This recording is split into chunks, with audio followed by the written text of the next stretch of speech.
दोस्तों, अमेरिका के अंदर कल महत्वपूर्ण डेटाज आए हैं। पहला महत्वपूर्ण डेटा जो अमेरिका के अंदर आया है ये जॉब रिलेटेड था। अमेरिका के अंदर कल US ADP non farm employment change का डेटा आया है। मार्केट के अंदर ये एक्सपेक्टेशन था ये डेटा 1,66,000 पे आ सकता है, लेकिन ये डेटा एक्चुअल में आया है 1,46,000 पे। यानी कि ये डेटा मार्केट के एक्सपेक्टेशन से नीचे है, जो डॉलर इंडेक्स के लिए निगेटिव है और गोल्ड सिल्वर के लिए पॉजिटिव है। अमेरिका के अंदर दूसरा महत्वपूर्ण डेटा आया यूएस सर्विसेज पीएमआई का। मार्केट के अंदर एक्सपेक्टेशन था ये पीएमआई डेटा 57 पे आ सकता है, लेकिन ये डेटा एक्चुअल में आया 56.1 पे। यानी कि ये डेटा भी मार्केट के एक्सपेक्टेशन से नीचे था, जो डॉलर इंडेक्स के लिए निगेटिव और गोल्ड सिल्वर के लिए पॉजिटिव था। तीसरा महत्वपूर्ण डेटा आया था US ISM non manufacturing PMI का। मार्केट के अंदर ये एक्सपेक्टेशन था ये पीएमआई का डेटा 55.5 पे आ सकता है, लेकिन ये डेटा आया है 52.1 पे। यानी कि ये डेटा भी मार्केट के एक्सपेक्टेशन से नीचे आया है, जो डॉलर इंडेक्स के लिए निगेटिव था और गोल्ड सिल्वर के लिए पॉजिटिव था।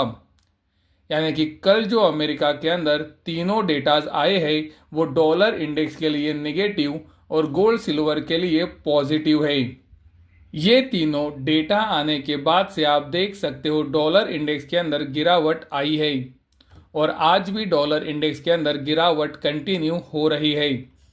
अगर डॉलर इंडेक्स उसका पिछला लो नीचे की तरफ तोड़ता है तो पॉसिबिलिटीज बनेंगी कि डॉलर इंडेक्स के अंदर गिरावट और बढ़ सकती है, लेकिन दोस्तों पिछला लो टूटना बहुत ही ज़रूरी है। उसी समय पर आप देख सकते हो गोल्ड अभी भी एक रेंज के अंदर कंसोलिडेट कर रहा है। गोल्ड अगर ये रेंज से ब्रेकआउट देता है या फिर ब्रेकडाउन देता है तो गोल्ड के अंदर तेजी या फिर मंदी बन सकती है। दोस्तों ये कंसोलिडेशन अभी 8 दिन का हो चुका है और गोल्ड एक बहुत ही छोटे रेंज के अंदर काम कर रहा है। तो यहाँ से जब ब्रेकआउट या फिर ब्रेकडाउन आएगा तो वो मूव बहुत ही तेज हो सकता है। गोल्ड के लिए हमने आपको लगातार बताया है कि 23 सितंबर 2024 से अब तक गोल्ड एक साइडवेज कंसोलिडेशन कर रहा है और ये जो महत्वपूर्ण रेजिस्टेंस एरिया है इसके ऊपर अगर गोल्ड बंद होता है तो पॉसिबिलिटीज बढ़ेंगी कि गोल्ड के अंदर आने वाले दिनों में तेजी भी बन सकती है। सिल्वर के अंदर भी हमने आपको लगातार बताया है कि 23 सितंबर 2024 के बाद से सिल्वर अभी तक कंसोलिडेशन कर रहा है।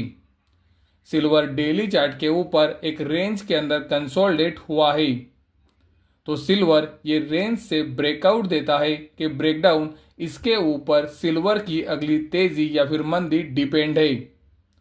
तो गोल्ड के ऊपर और सिल्वर के अंदर आपको ध्यान रखना है ये रेंज के ऊपर।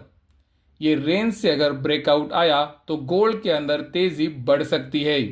उसी तरह से रेंज से अगर ब्रेकआउट आया तो सिल्वर भी ऊपर जा सकता है। और अगर गोल्ड ये रेंज से ब्रेकडाउन देता है तो गोल्ड में गिरावट आ सकती है और सिल्वर भी उसे फॉलो कर सकता है।